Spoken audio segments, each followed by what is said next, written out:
नमस्कार, मैं आचार्य राजकुमार गणपति ज्योतिष संस्थान के माध्यम से आज आपके सवाल का जवाब लेकर आया हूँ।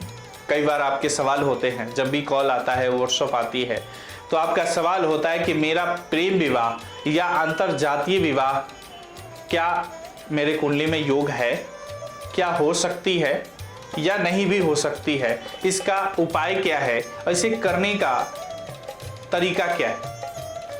तो आज विशेष रूप से अंतरजातीय प्रेम विवाह या अंतरजातीय विवाह वह विवाह होता है जो जाति या धर्म से बाहर किया जाता है। विवाह होने के लिए कुंडली का 7वां भाव, इसका स्वामी तो प्रेम विवाह होने के लिए 7+5 दोनों भावेश जिम्मेदार हैं।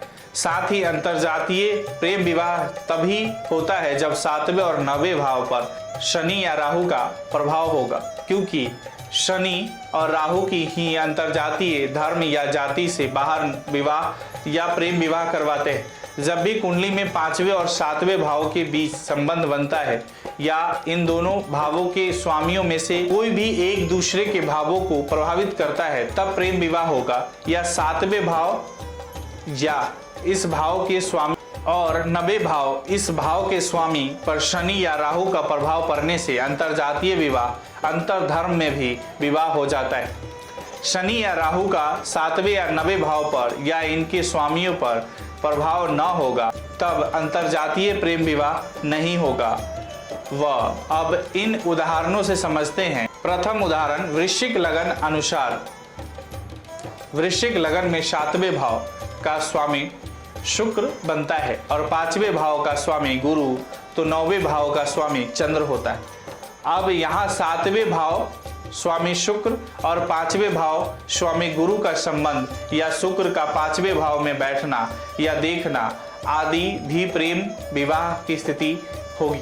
ऐसी स्थिति में गुरु शुक्र और 9वें भाव पर राहु की दृष्टि हो या राहु बैठा होगा, तब प्रेम विवाह होगा। जैसे कि सप्तमेश शुक्र, पंचमेश गुरु, नवमेश चंद्र तीनों एक साथ 5वें भाव में राहु के साथ होंगे, तब यह अंतरजातीय प्रेम विवाह की बनेगी।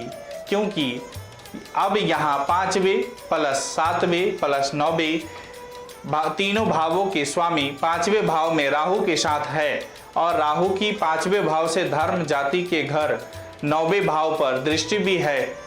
नवमेश चंद्र, सप्तमेश शुक्र, पंचमेश गुरु तीनों पर प्रभाव है। यह स्थिति अंतरजातीय प्रेम विवाह कराएगी।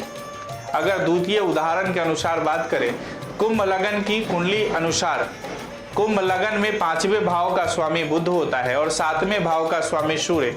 अब यहाँ सूर्य और बुध का किसी तरह कोई संबंध हो और यह संबंध केंद्र या त्रिकोण भाव में होगा, साथ ही राहु और शनि का प्रभाव 5वें भाव और स्वामी बुध और 7वें भाव स्वामी सूर्य पर होगा, साथ ही 9वें भाव के स्वामी शुक्र या 9वें भाव पर पाप शनि या राहु का असर होगा। जैसे यहीं कुंभ लगन में 5वें भाव स्वामी बुध, 7वें भाव स्वामी सूर्य और 9वें भाव स्वामी शुक्र तीनों या इनमें से कोई दो ग्रह भी एक साथ हो, साथ ही 5वें भाव को प्रभावित कर रहे होंगे, साथ ही इन पर राहु या शनि भी साथ हो, इनको प्रभावित कर रहे हो, तब प्रेम विवाह होगा और यह प्रेम विवाह अंतरजातीय होगा। कम शब्द में कहूँ तो जब 9वें भाव या भावेश पर या साथ ही 5वें प्लस 7वें भाव पर राहु शनि का असर होगा, तब अंतरजातीय विवाह प्रेम विवाह हो जाता है।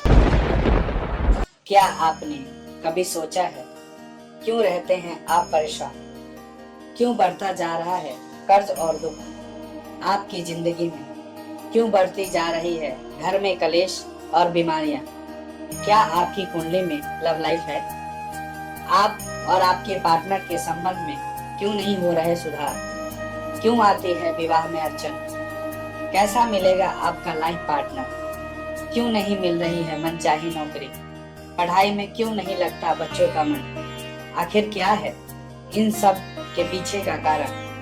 जानिए वास्तुशास्त्र एवं वैदिक और लाल किताब कुंडली विशेषज्ञ ज्योतिर्विद गुरुदेव आचार्य राजकुमार जी से। ऐसी स्थिति में जब राहु या शनि का कोई प्रभाव नहीं होगा, तब अंतरजातीय न विवाह होता है न ही प्रेम विवाह होगा। ये हमने आपको अंतर्जातीय प्रेम विवाह के बारे में बताया है। इसमें एक नोट करने वाली बात है कि प्रेम विवाह संबंधी योग कमजोर हुए या प्रेम विवाह योग बनाने वाले ग्रह अस्त हुए, बहुत ज़्यादा पीड़ित हुए, तब प्रेम विवाह योग भंग हो जाते हैं। ऐसी स्थिति में केवल अंतर्जातीय विवाह ही हो पाता है। ये हमने आपको लव मैरिज के बारे में विशेष रूप से बताया है। आपको वीडियो पसंद आए तो लाइक शेयर कमेंट जरूर कीजिएगा।